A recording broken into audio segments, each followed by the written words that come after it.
se levantará sobre a terra. Glória a Deus. Aqui foi uma declaração de fé do patriarca Jó, no auge do seu sofrimento, de sua dor, né? Ele teve, são 42 capítulos, e os 2 capítulos iniciais é uma espécie de, ele vai contar a história, né? E do 3 em diante, aí vai ser só em forma poética. O livro de Jó, ele é composto, ele faz parte da composição que na teologia nós denominamos os livros poéticos. Composição essa que é Jó, Salmos, Provérbios, Eclesiastes e Cantares de Salomão. Em Jó você vai aprender a conhecer a Deus, porque ele diz lá no final: eu só te conhecia só de ouvir falar. Se você caminhar em Provérbios, você vai aprender nos Salmos a fazer uma coisa muito importante na nossa relação com Deus. Sabe o que é? Em Jó você vai conhecer a Deus. Quem é este Deus? Em Salmos você é chamado para adorar este Deus. Amém? Glória a Deus. Você sabe o que é adorar a Deus? O que é adorar a Deus? É prestar culto. É prestar o quê? Culto, junto com reverência, com atenção, com dedicação ao único Deus. Mas você vai continuar nos livros poéticos e você vai entrar no livro de Provérbios. E Deus vai te dar instruções de como viver na praticidade a vida, como pai, como mãe, como filho obediente, como se relacionar com todas as pessoas. Glória a Deus. E você vai avançando e você vai descobrindo a razão da vida, o propósito da vida em Eclesiastes. Qual é o propósito da vida? Glória a Deus. Temer a Deus. E o que mais? E guardar os seus mandamentos. Mas enfim você chega no livro que vai tratar de uma relação entre um homem e uma mulher, mas apresentar, sobretudo, uma relação entre o homem e o seu Deus, o seu Criador. Como é que está a nossa relação com esse Criador? Oi, Jesus, boa tarde, boa noite. Estou aqui, vou dormir agora.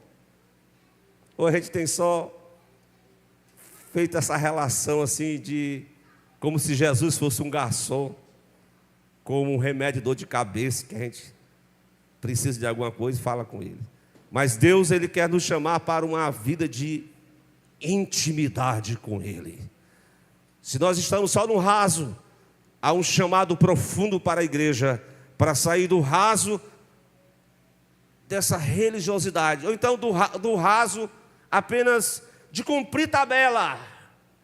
Deus chama para uma profundidade com Deus, de você mergulhar com Ele, glória a Deus, de você conhecer a Ele, de você adorar a Ele, de você crescer em maturidade. Maturidade, irmão? Não, porque eu sou criança. Seja criança na malícia, seja adulto no entendimento. Adulto no entendimento. Conheça o propósito de Deus para a sua vida e procuremos ter essa intimidade com o noivo amado, Cristo vivo e todo-poderoso. Glória a Deus. A introdução de Jó vocês devem conhecer o versículo 1, Jó morava em Uz dos... Não, é só Uz mesmo, é uma cidade do Oriente. E ele era um homem reto, íntegro, se afastava do mal, tinha temente. Era um homem, pensa num homem rico, na época. Tinha 10 filhos, casado, proprietário de vários terrenos lá.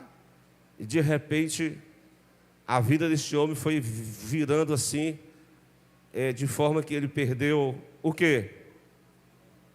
Perdeu os seus bens, perdeu os seus 10 filhos, perdeu a sua saúde, e de forma que ele disse: nu eu vim, nu eu voltarei. Bendito seja o nome do Senhor. Mas aquilo foi inquietando ele. Algumas porções do seu livro ele vai perguntar: onde está? Ele está clamando por justiça, ele está querendo Deus, ele está querendo uma resposta de Deus. Ele faz vários porquês. Porquê, porquê, porquê. E sabe qual é a resposta que Deus dá a ele? Sabe qual é? O silêncio.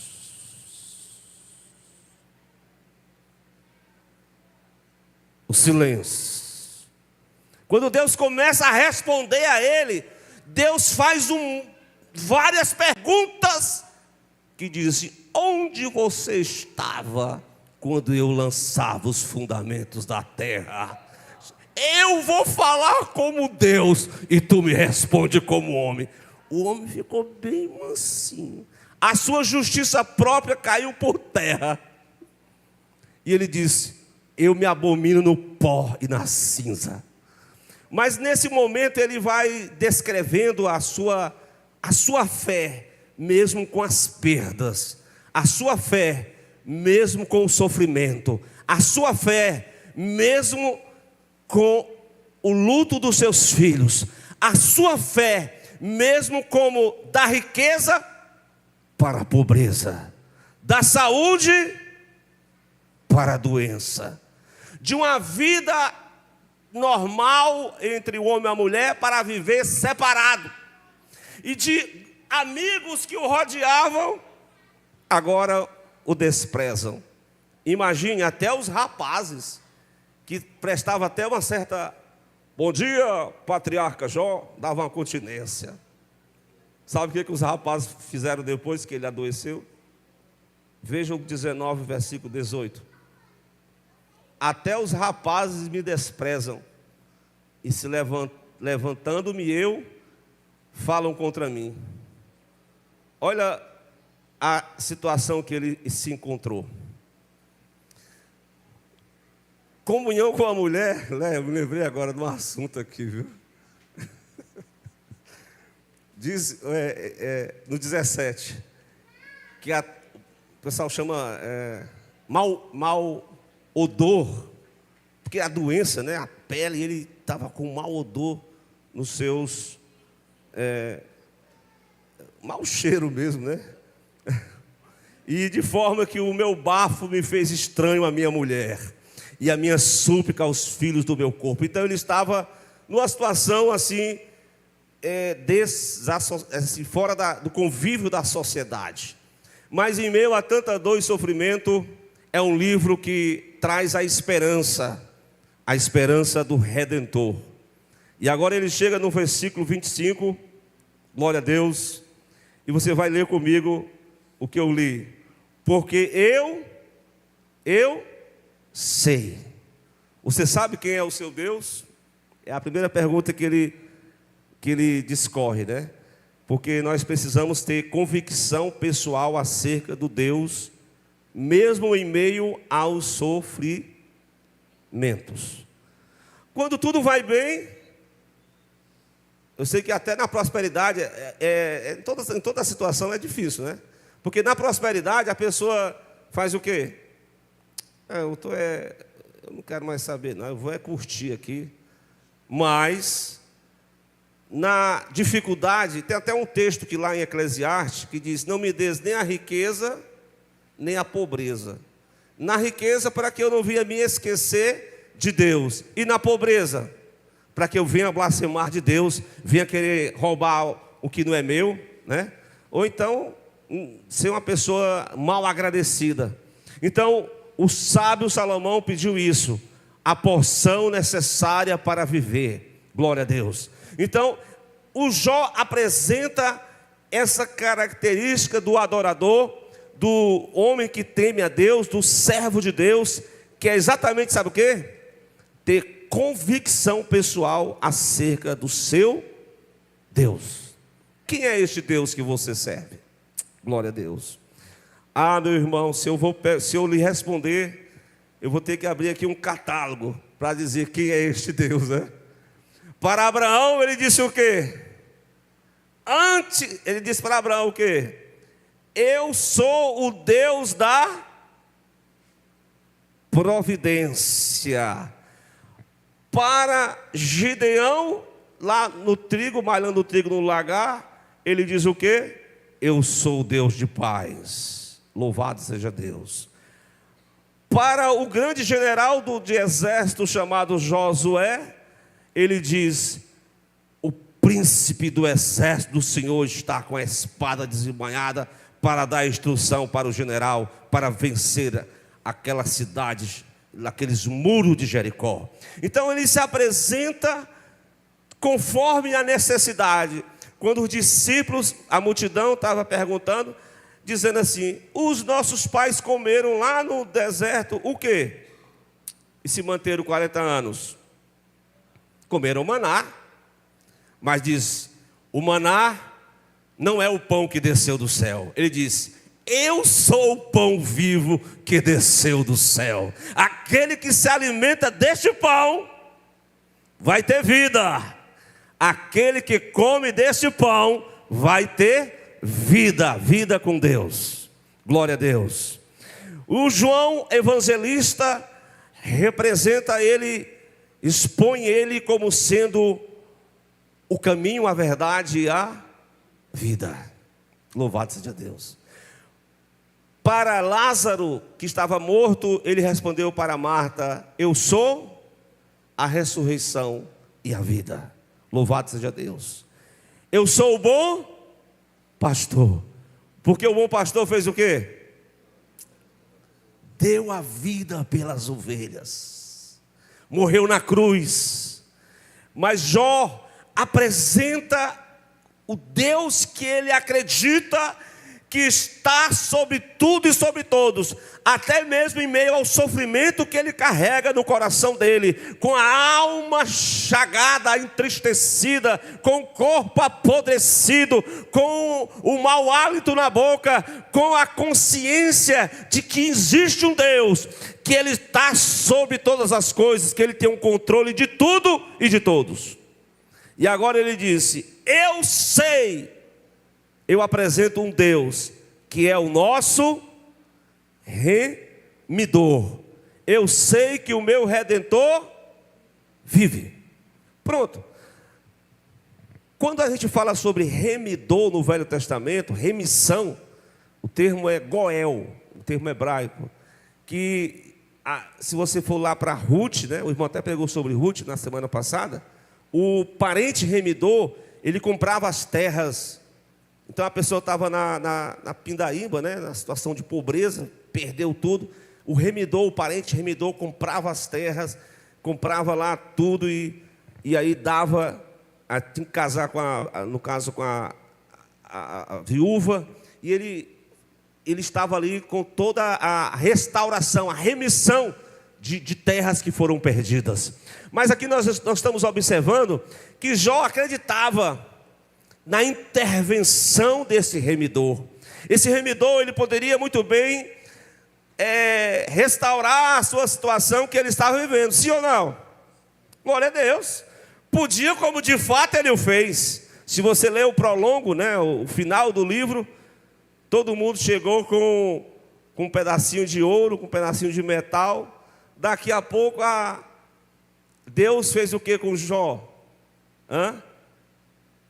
O cativeiro foi alterado, né? Foi mudado. Deus vira o cativeiro. É assim que Deus faz com o pecador. Nós somos os pecadores. Deus mudou o nosso cativeiro. Deus muda o cativeiro do homem. Ele traz o homem que está na situação de pecado, e Ele muda o cativeiro, porque Ele tem o remidor que faz isso. Quem é o nosso remidor? Claro que o remidor, ele podia fazer tudo isso materialmente, mas sobretudo o remidor espiritual. É isso que nós estamos aqui nessa noite para testemunhar. E o remidor é o nosso Senhor e Salvador Jesus Cristo. O texto vai dizer o seguinte: porque eu sei que o meu Redentor vive. O remidor, o Redentor que Jó acreditava, não era simplesmente alguém que estava ali sem fazer nada, né? No seu pedestal, não. Ele era uma pessoa viva que estava presente e que podia intermediar, e que podia agir em favor do seu servo. E a Bíblia diz em Isaías que Deus trabalha para aqueles que nele esperam. Nunca se ouviu, nem com os olhos se viu, um Deus que trabalhe para aqueles que nele esperam. Quem nesta noite espera a intervenção de Deus na sua vida? Amém? Você está esperando por isso? Irmão, eu estou esperando, mas continue esperando, irmãos. Porque pode passar muito tempo, mas o Senhor, Ele vai cumprir as suas promessas. Glória a Deus. Eu lembro de uma mulher no Novo Testamento, que ela, quando no nascimento de Jesus, né? Vocês lembram dela? Quando a criança foi apresentada lá no templo, lá em Lucas 2, versículos, que é o 38. E era Ana, e ela passou 7 anos casada, depois ela ficou viúva, e ela ficou ali no templo adorando a Deus. E quando vem Maria, José apresentar um menino nasceu, um menino por nome Jesus. E aquele menino foi apresentado conforme a lei. E Ana, junto com Simeão e outros que estavam ali, começaram a contemplar as promessas de Deus do remidor, que era uma criança. E ela cita esse texto, que eu até anotei aqui: sobrevindo na mesma hora, ela dava graças a Deus, porque o remidor chegou. A promessa lá que ecoou lá no livro do patriarca Jó, a promessa estava lá no livro de Ruth, a promessa estava lá no Velho Testamento. A promessa de Deus, ela se cumpre na hora certa. Ele veio como remidor das nossas vidas. Aquela criança ali, inofensiva, mas ela disse, ela deu graças a Deus, e ela falava dele para todos os que esperavam a redenção em Jerusalém. Havia pessoas que não esperavam mais, viu? Tem assim como tem na igreja. Tem crente que não está mais esperando, ele está esperando outra coisa, menos Jesus voltar. Mas eu quero mudar quero que você mude essa sua situação aí. Eu sei que a gente está esperando um trabalho melhor, esperando Deus abrir as portas, esperando um casamento, esperando as coisas melhorarem. Mas não cansemos de esperar. Jesus Cristo virá, cumprirá a sua promessa, o Redentor, o Filho de Deus. Amém? Então, o meu Redentor vive, e eu creio que Ele se levantará sobre a terra. Mas enfim, eu quero perguntar para vocês: você sabe que a redenção, ela tem um preço? Tem ou não tem? Glória a Deus. Será que alguém, na Reforma Protestante, o Lutero combateu isso, né? A venda da compra da redenção. Mas o Salmo 49, versículos 6 e 8, acompanhe comigo se você puder.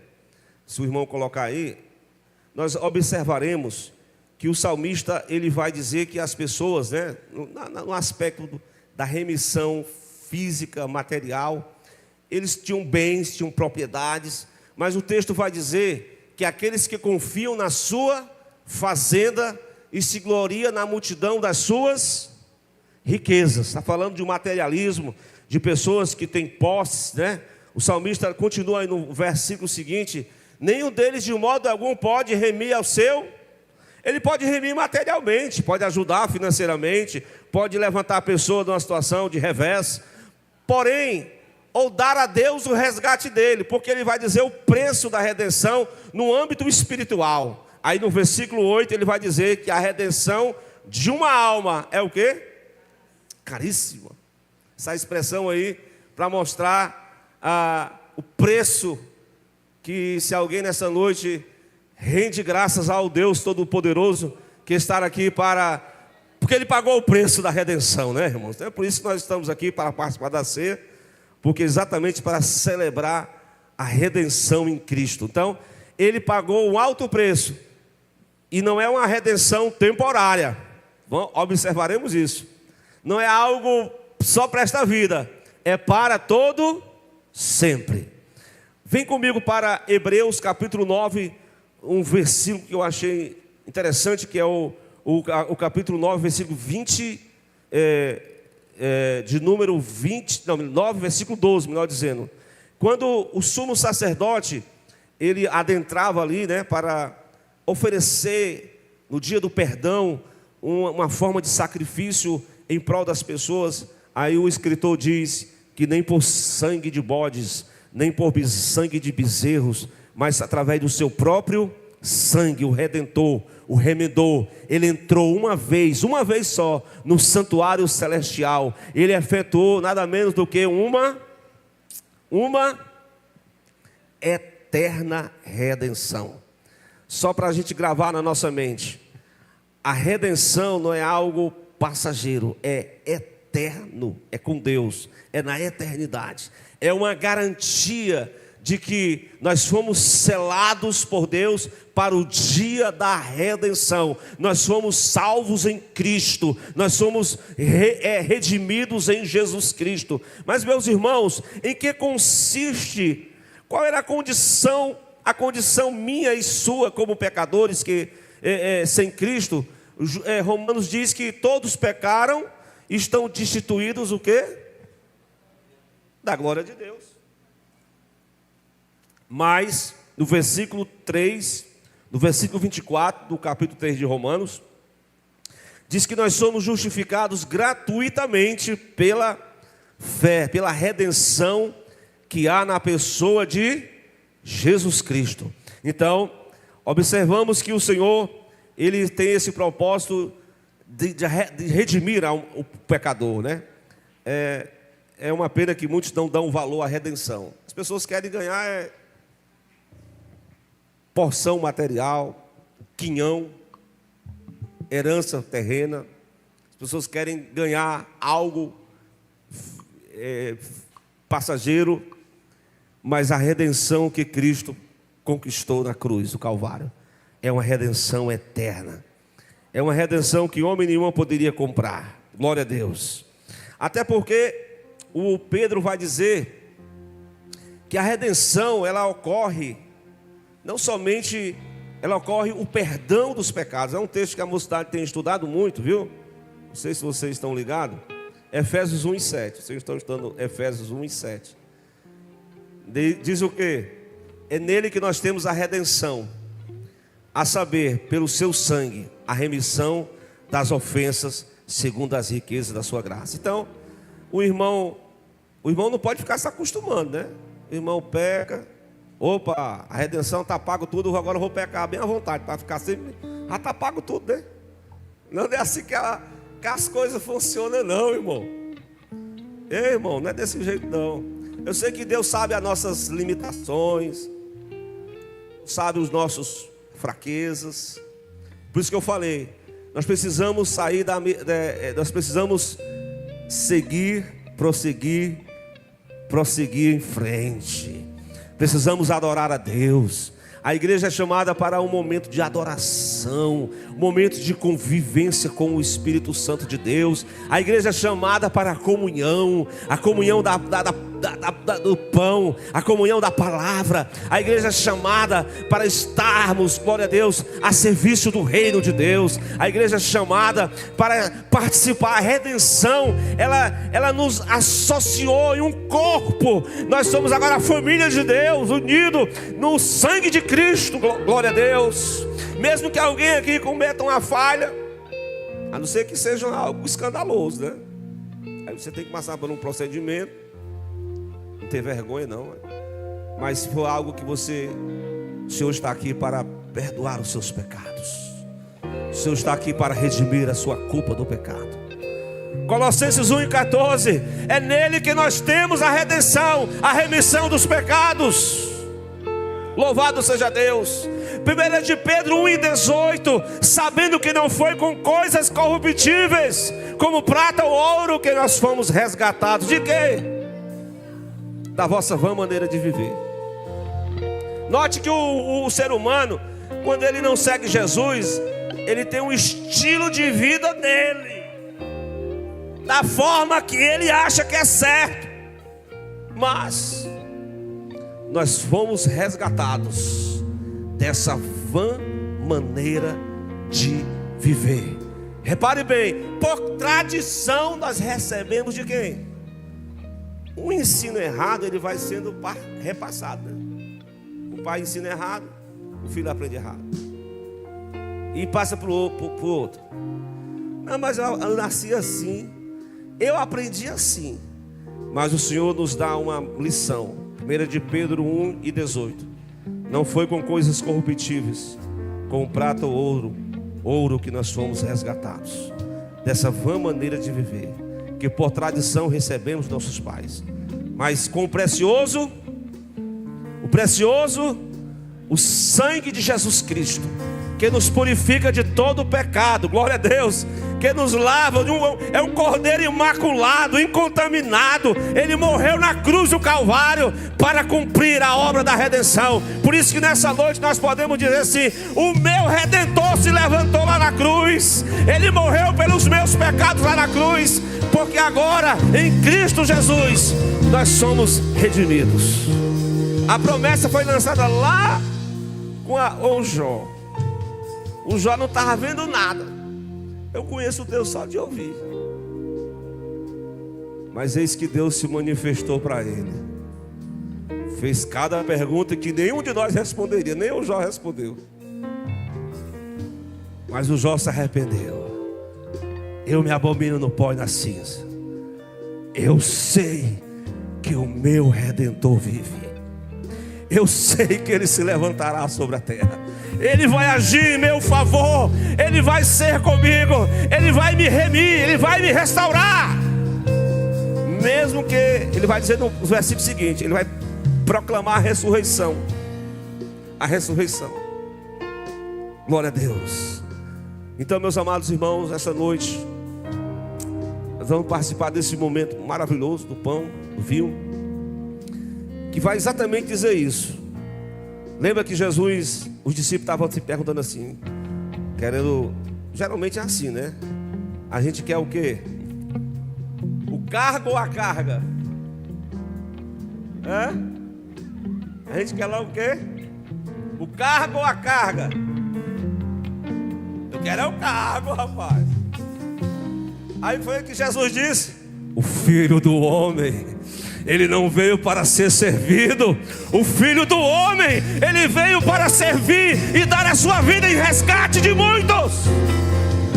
Glória a Deus. Lá na ceia Ele disse: esse é o sangue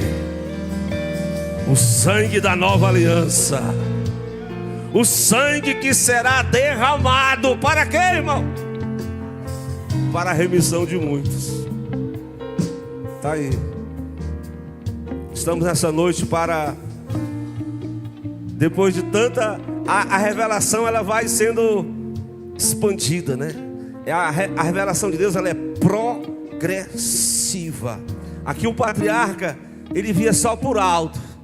Ele não tinha a visão do todo. Todas as profecias se cumpriram no Redentor. Ele já se levantou. E ele diz lá, quando eu levantar da terra, a todos atrairei. Glória a Deus. Aqueles que creem no poder da redenção, aqueles que creem no Redentor, aqueles que creem na obra da cruz, aqueles que aceitaram a Jesus Cristo, aqueles que estão esperando a volta de Jesus, aqueles que um dia vão participar. Romanos 8, 26. Queria concluir com esse versículo, irmão. Acho que é isso aí.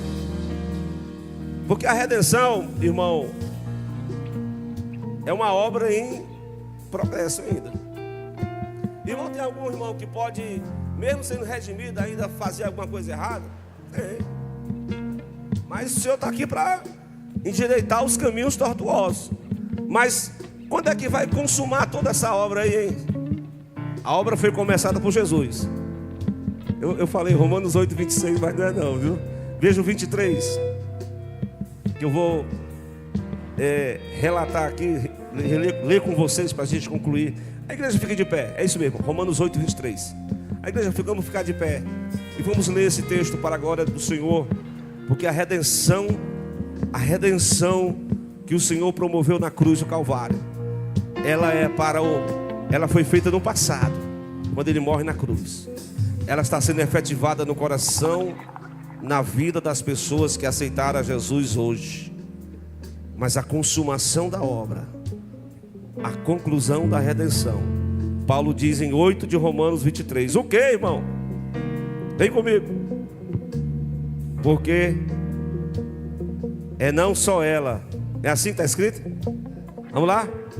E não só ela, mas nós mesmos, que temos as primícias do Espírito, também gememos em nós mesmos, esperando o quê? A adoção, a saber, cresçamos na graça e no conhecimento de Cristo, possamos ter uma vida de intimidade com Ele. É isso que é o chamado de Deus para... Possamos ter uma vida de intimidade com Ele. É isso que é o chamado de Deus para a igreja. Vida de intimidade, vida de intimidade, vida de intimidade, é vida com Deus. Nós somos chamados para isso, para uma profundidade, para participarmos do grande dia do arrebatamento, que é esse dia da redenção final. Que Deus abençoe a igreja. Vamos ouvir uma leitura bíblica com o presbítero irmão Américo.